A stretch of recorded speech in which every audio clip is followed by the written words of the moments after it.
Yay! Part 4 na tayo mga ka-explorer. Nakaabot na tayo dito sa may tuktok ng Corgad Fort. Nakikita nyo yan, yung lake na yan.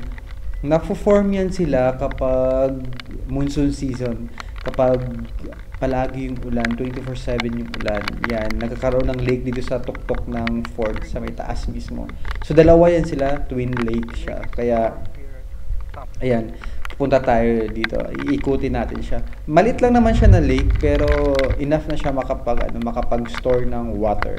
Like that, siguro ginagamit din nila ito noong unang panahon. Like that to, to conserve water or to save water. Like that, so nilagyan nila ng ganito, ng daanan para hindi umagos yung tubig papunta sa may baba.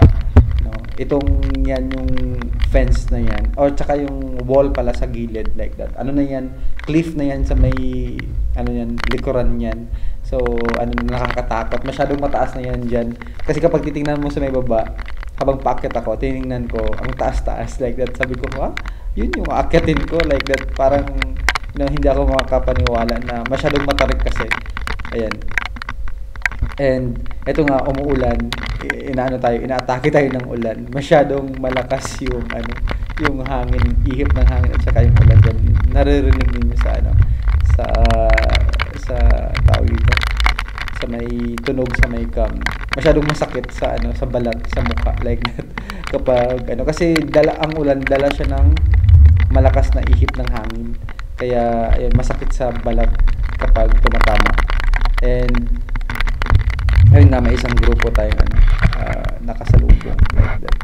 So, ikutan natin. Natatakot din ako sumilip or pumunta diyan, baka like, madulas ka diyan sa may Wala na, walang makakaano sa iyo, walang makakakita, makakarinig sa iyo diyan na kung nasa baba ka na kasi wasak ka na doon sa may baba pag nalaglag ka. Kaya nakakatakot din sumisilip. Yung iba, nakikita ko yung syempre malakas talaga yung loob. They are devil talaga like that.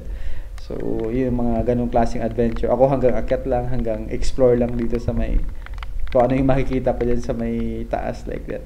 Pero yung aakyat dyan, tsaka uupo dyan sa may na yan, paano pag sa isip-isip ko ba yung chance na yan? Paano yung 0.1% mo, yun talaga yung natsambahan mo, di ba? Kasi hindi pa rin siya 0% di ba? May 0.1% pa din siya na pwede kang malaglag dyan. So, paano kung yun ang matsambahan mo, di ba? And so, yun yung dalawang lake na nakikita nyo, like that, na siya. Kapag masyadong madami ng tubig, umaapaw sa kabila yung yung tubig, kaya, ayan, so, dalawa sila. Like that, nakakatuwa, nakikita na parang siya, parang lawa siya sa itaas ng bundok. Although meron naman talagang ganyan, pero ito, unusual kasi parang, ang tarik kasi nito. Like that. So, at saka natutuyo din yan pag summer season like that. Pag wala ng ulan, walang tubig dyan sa taas na yan. Yan. So, nakikita niyo yan. Akyat tayo ulit. Yan. May mga siya, may temple like that. May mga ginagawa silang temple. Yan yung building na yan. Pag umaakyat dito yung mga devotees like that, minsan, sila dyan. Kasama na yan sa nila, sa trek nila yung punta dyan at saka magdasal like that, and before sila bumaba ulit like that. So kumbaga parang devotion, parang sa atin lang din na kapag umakyat tayo kung saan like that, kapag may mga ano ba yan, yung mga inakyatan natin ng mga lugar na mayroong mga ganyan. And ito, isang grupo din sila nito. Minsan nakikita ko nga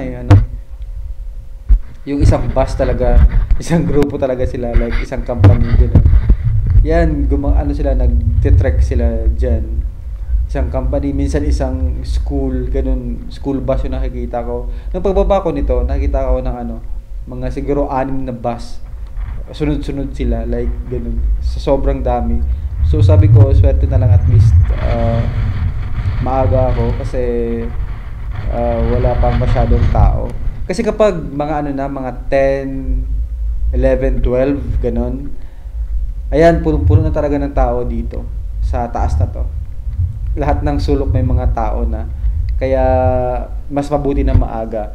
Kapag dumating naman na yung mga 1, 2, yan, peak hours yan, 12, ganun peak hours yan, mag-start nagbaba yung mga tao dyan, mga like 3 p.m., 4 p.m., start na yan sila ng babaan dyan. Pero yung mga peak hours talaga, ang dami-dami talagang tao. Ito, papunta ako sa ibang side doon sa may sa ibang part niya kasi parang siya parang rectangle side, rectangle siya na na medyo makitid yung yung shape nitong na to, shape ng fort na to. Kaya ayan. Sa isang fort na napuntahan ko, may time talaga na grabe yung tao. Like, hindi naka-move yung mga tao pababa, paakyat kasi sobrang puno na ng tao. Siguro almost 6 to 8 hours yung tao na nandun na parang nag-clog sila, nag-stamp. Hindi naman nag-stamp, nag-clog na walang movement yung tao ba, ganun. So, unti-unti, ganun, sobrang dami talaga ng tao. Yung in-upload ko na na Lohagan Fort, ayun, yun dun. Yung mga pintuan na yun, wala, punong-puno ng tao yun, walang masyadong nakakalabas, nakakapasok. Kumbaga nag-clog yung tao ba. So nakakatakot yung ganun. Kaya ayaw kong umabot sa ganung ganung tawag dito, ganung sitwasyon, baka hindi ko kayanin ganun, di ba? Kaya ayun, mas mabuti pa minsan maaga talaga ako. alas 6, alas 7 pa lang. And start na tayo ng akyat para mga 10, ganun. Bababa na tayo before pa sila akyat. Ayan.